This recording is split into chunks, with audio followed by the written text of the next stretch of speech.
Hodín 8 minút, takýto je aktuálny čas, ktorý trávite s nami a my sme Rádio Šport, toto je naša pravidelná športová vlna, v ktorej vám z času na čas ponúkame aj príjemné, zaujímavé rozhovory. Hosťom kolegu Patrika Pavelku bol mladý, šikovný 21-ročný športovec, majster sveta v tlaku na lavičke Richard Sani. Ak začnem vypočet úspechov, ktoré ty máš vôbec vo svojom ponímaní, vôbec vo svojom športovom portfóliu, tak je to naozaj fantastické a je naozaj škoda, že ľudia o tom nevedia, tak som si povedal, že jednoducho treba to dať nejako do pozornosti. Si 7-násobný majster Slovenska, 2-násobný majster Európy, 4-násobný majster sveta, drží štvrtový rekord v kategórii dorastencov v hmotnostnej kategórii do 125 kg z roku 2009 z Francúzska, európsky rekord v kategórii dorastencov do 140 kg z roku 2010 v Prahe a vraj teda tento rekord nebol prekonaný dodnes. Tvoj posledný výkon v tlaku na lavičke má hodnotu 250 kg. Ešte v roku 2009 si bol vyhlásený ako najlepší športovec roka vo federácii GPC, ktorá ťa zastrešuje. No a mal by si podľa toho, čo vidím, tie krásne úspechy za ten uplynulý rok byť ocenený, pretože bilancia bola naozaj fantastická. Majster Slovenska z Košic, majster Európy zo Srbska a majster sveta koniec koncov z Maďarska. Takže gratulácia k tomu, čo sa ti podarilo. Máš už také šumy, že by si mohol byť aj najlepší za to? Nejaké avizo, áno, počul som niečo o tom, že mohlo by to byť, tak dúfam, respektíve verím, že sa to podarí a opäť získam ten titul. Čo to pre teba znamená vôbec získavanie týchto titulov? Už to vyzerá tak, že to už len čiastky si z toho robíš, samozrejme v dobrom slova zmysle, pretože je to množstvo odriekania si. Poďme teda rozmeniť na drobné to, o čom sme hovorili, o tom 7-násobnom majstrovi Slovenska, 2-násobný majster Európy, 4-násobný majster sveta, nie je lepšieho nad teba. Povedz nám, čo všetko sa skrýva za týmito úspechmi. Tak je to určite, ako ste sám povedal, veľa driny a odriekania, samozrejme tréningy a všetko nasadenie. Je to v podstate životný štýl, a keď ráno stanem, tak celých 24 hodín prakticky je to o tom športe a veľa času neustáva na niečo iné, ide na ten spánok, takže myslím, že to celý môj život teraz o tom športe, takže ozaj je to tam, to venovanie sa naplno. Aké je ťažké byť dnes absolútne najlepším v takom športe, o ktorom sa bavíme, majster sveta v tlaku na lavičke? No je to super pocit, myslím, že aj keď si nemyslím, že som najlepší, lebo vždy sa nájde niekto, alebo respektíve nechcem podceňovať nikdy súperov, pretože sú veľmi dobrí a kvalitní, taktiež kvalitne pripravení. Takže vždy idem na tú súťaž s tým, že áno, viem, že vyhrám alebo chcem vyhrať, respektíve dúfam, ale nikdy nie je tak, že by som podceňoval tých súperov, takže si toľko. Hovoríme o dobrých, hovoríme o kvalitných súperoch. Ako to vlastne vyzerá na Slovensku, alebo kto je taký ten tvoj, ani nie že najväčší sok, ale tvoj najväčší súper tu práve na Slovensku? No na Slovensku medzi juniormi je to Tomáš Kríž momentálne a nikto zatiaľ iný, neviem o nikom takom.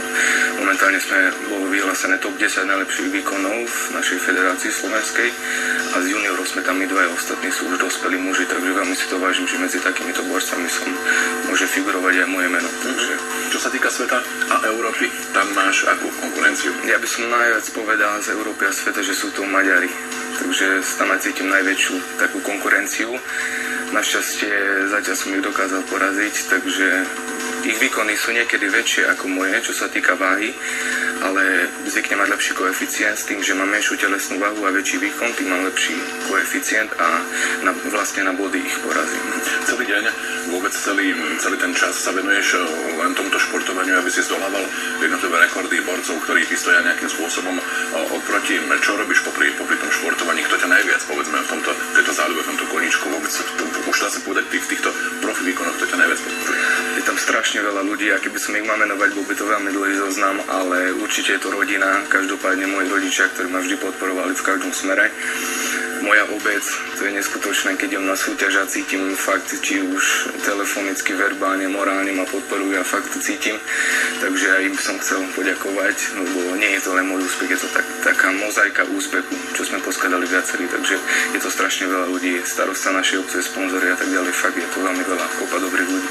Ty trénuješ v Buzici, pochádzaš z dedinka alebo obce, ktorá sa volá Rešice. Áno. Čiže o tom hovoríme. Áno. Rešica. Áno. O tom teda v tejto chvíli hovoríme, tak skúsme možno našim televíznym divákom trošku predstaviť vlastne obec alebo dedinku a ako to vyzerá, keď vlastne Rišo Sani ide na nejaké také veľké podujatie. Je to perfektné, je to fakt skvelý pocit, keď sa vraciam domov, tak v rozhlase už znie. Ty si tam už veľká hviezda, veľká stále. Nedovolím si to povedať, ale fakt cítim tú podporu a Rešicu fakt milujem, svoju dedinku, sú tam veľmi dobrí ľudia a fakt od začiatku ma podporujú v každom smere, fakt. Či sa týka súťaží, keď vidia ľudia, že idem na tréning, už mi kričia spoza brány, nech sa držím, nech mi to ide a tak ďalej, čiže fakt je to perfektný pocit. Je to perfektný pocit, keď sú na vás ľudia hrdí, však áno. Každopádne myslím si, že sa môžeme tešiť aj na ďalšie pocity sympatického a zhovorčivého Richarda Saniho. Prinesieme vám ich v ďalších minútach na vlnách Rádia Šport, ale dovtedy hudobná prestávka. Seba veľmi dobrý pocit, nie len, že by si ľudia povedali o siláku, to väčšinou tak býva a tak chodí, prepitujem za výraz, že naozaj čím väčšie svaly, tým menej toho má v hlave. Ale u teba mám pocit také ľudskej pokory, takej príjemnosti, takej žoviálnosti, takej ani nie že ustráchanosti, ale skôr by som povedal, že niečoho, s čím sa nestretávame veľmi často, takže chceme v tejto chvíli pozdraviť samozrejme aj rodičov, veľmi krásne. Väčšina rodičov chce mať zo svojich ratolestí futbalistov, hokejistov, Jágra, Ronalda, Messiho, neviem a tak ďalej. Ako to bolo v tvojom prípade? Rodičia si dali teda na tvoje rozhodnutie byť nejakým spôsobom tým najlepším v tlaku na lavičke, trošku pracovať na sebe, lebo dnes už je cvičenie predsa len zdravý životný štýl na svojho trénera, to je dnes nejak tak v móde, by som povedal, dať sa dokúpiť, dobre vyzerať a tak ďalej, keď mnohí by povedali, že predsa len telo to je len niečo, čo je nejak návonok, dôležité je to, čo je predsa len vo vnútri. Nechcel si sa ty nejakým spôsobom uberať tým smerom práve tým futbalovom, možno hokejovým? Ani nie, myslím, že som na to nemal vôbec predpoklady. Mal som dosť veľkú telesnú váhu, čiže myslím, že tie, ktoré si vyžadovali aerobnú aktivitu alebo kardiovaskulárnu, tak to nebolo nič pre mňa, tak som hľadal nejaký východisko, kde by som mohol, v Amerike to je americký futbal, kde môžu aj zavoliť tie deti tento šport robiť a ja som tiež chcel nájsť niečo podobné, proste kde by som mohol využiť tú svoju plnšiu, väčšiu postavu. No a tak prišiel tlak na lavičke, respektíve silový trojboj, vám som to zapáčil, fascinuje ma sila všeobecne, ľudská, či už mentálna alebo fyzická, myslím, že človek by sa mal vyvíjať vždy, či už mentálne alebo fyzicky a byť pripravený, nehovorím, že na niečo, ale proste mám rád byť pripravený aj mentálne, aj keď idem na súťaž, myslím, že 70% prípravy je duševná príprava alebo morálna, mentálna, áno. Čo to vôbec pre teba znamená byť mentálne na niečo pripravený a vôbec sa nejak posunúť možno z bodu A do bodu B? Pre mňa to je tak, že nejak 3 mesiace pred súťaž už vypustím myšlienku, že chcel by som vyhrať a už potom na tým nestrácam energiu. Už proste nesústrediť, že chcem, alebo neprosím, alebo nedúfam, ale verím. A tým, že verím, nejaké to duálne zrkadlo mi to ozrkadli a väčšinou sa mi to podarí, väčšinou sa mi to splní, takže myslím, že vďaka tomu vďačím, že myslím, že viem nasadiť dosť to duševné nasadenie a to je tá odozva, ani nie je tá fyzická príprava, skôr tá psychická. Myslím, že veľmi veľa robí psychika. Pomáha ti v tomto smere povedzme nejaká viera, presvedčenie v niečo? V seba. Asi v seba. Ako takú. To je pekné usmerniť vlastne silu preto, aby si bol nejakým spôsobom úspešný ty. Samozrejme zároveň ťaháš to svoje okolie, ako si vravel tú rodinu svoju a tak ďalej. To je veľmi zaujímavé. Dosiahol si množstvo pekných rekordov, o ktorých sme hovorili v úvode dnešnej relácie. A dodnes sa tieto rekordy neboli nejakým spôsobom prekonané, čo je naozaj chválihodné a absolútne fantastické.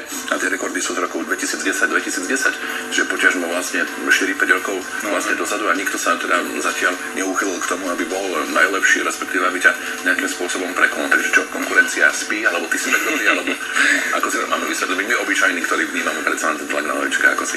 To neviem, ja to ani nejak nevnímam, ani v podstate neriešim a aj to prajem niekomu, kto by prišiel prekonať, pretože opäť by vo mne vyvolal tú možno trošku tú bojovnosť, že by som zase chcel zapracovať, čiže ja sa vždy teším konkurentom. Niekedy v podstate nemám konkurenciu ani preto, lebo je málo takých mladých s takou telesnou váhou, ako som ja.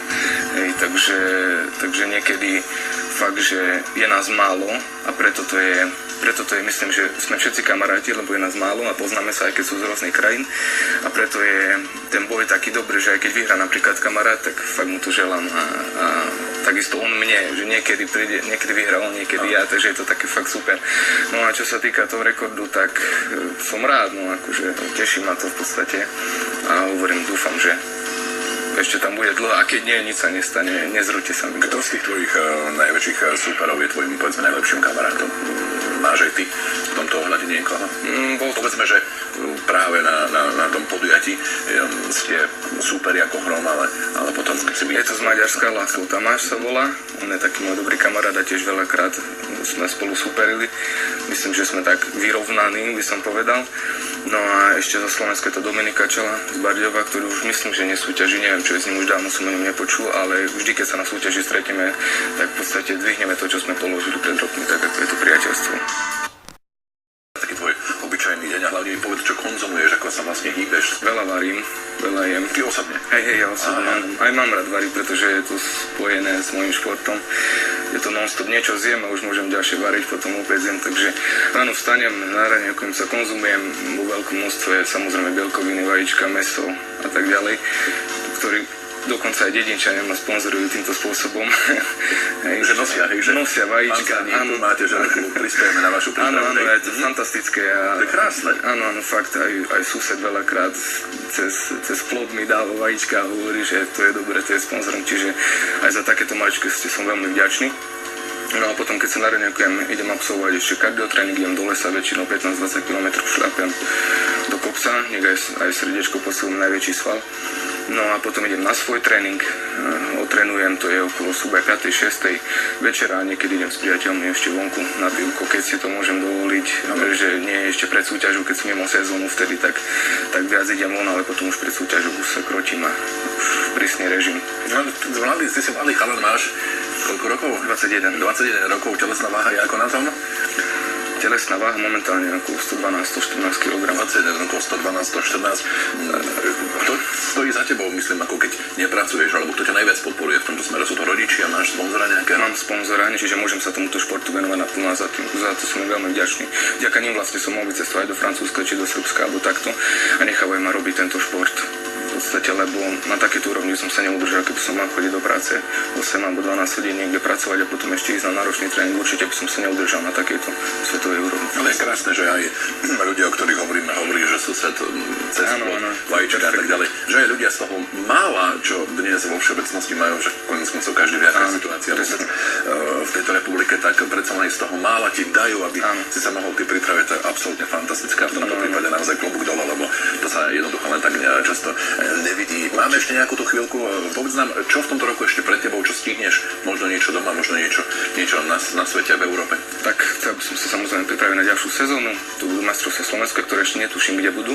Ešte nebolo zverejnené miesto, ale majstrovstvá Európy budú v Čechách, v Trutnove a majstrovstvá sveta budú v Argentíne, takže je to dosť ďaleko, uvidíme ako sponzori a tak to vycestovanie toto pokryje. Je to náročné určite, ale veľmi rád by som išiel, pretože bude to nová skúsenosť a veľmi sa teším. Najkrajšia destinácia, ktorú si absolvoval, povedzme, vo svete, odkiaľ si doniesol niečo pekné, čo ti pripomína taký alebo onaký úspech? Myslím, že je to Francúzsko, ten Saint-Nazaire nedaleko Paríža, tam bolo krásne, aj vynikajúca atmosféra, tam som vlastne získal prvý majstrovský titul, majstrovstvá sveta to boli a takisto svetový rekord som vytvoril vtedy prvý, takže to bolo niečo neopísateľné.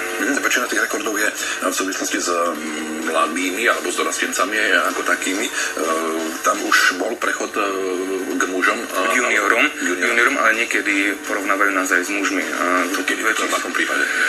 V akom prípade, keď vidia, že tie výkony sú fakt dobré, tak vtedy nás už porovnávajú. S týmito výkonmi by si atakoval nejakú mužskú zložku? To sa aj stalo, áno. V roku 2010 som vyhral, alebo 2011 som vyhral aj mužskú kategóriu, čiže som porazil aj takých 30-ročných borcov a to fakt mi povedalo to, že aj keď už budem medzi mužmi, tak budem mať nejakú tú šancu určite.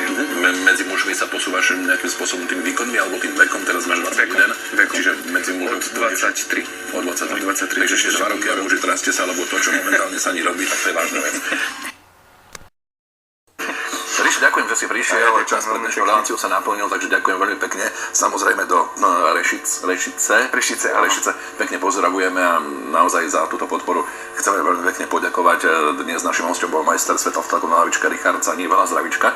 Ďakujem veľmi pekne, pozdravujeme, no a nech sa naozaj toto všetko, čo si absolvoval predtým klobúk dole, tak nech sa to naplní, no a samozrejme nech ideš stále ďalej a ďalej. Veľmi pekne ďakujem. Ďakujem krásne. Dámy a páni, tak to bol majster sveta v tlaku na lavičke Rišo Caník. Opakujeme ešte raz, náš dnešný host je naozaj v tomto prípade absolútne klobúk dole. Ďakujeme za priazeň a pozornosť. O týždeň sa znova na vás tešíme. Pekný deň.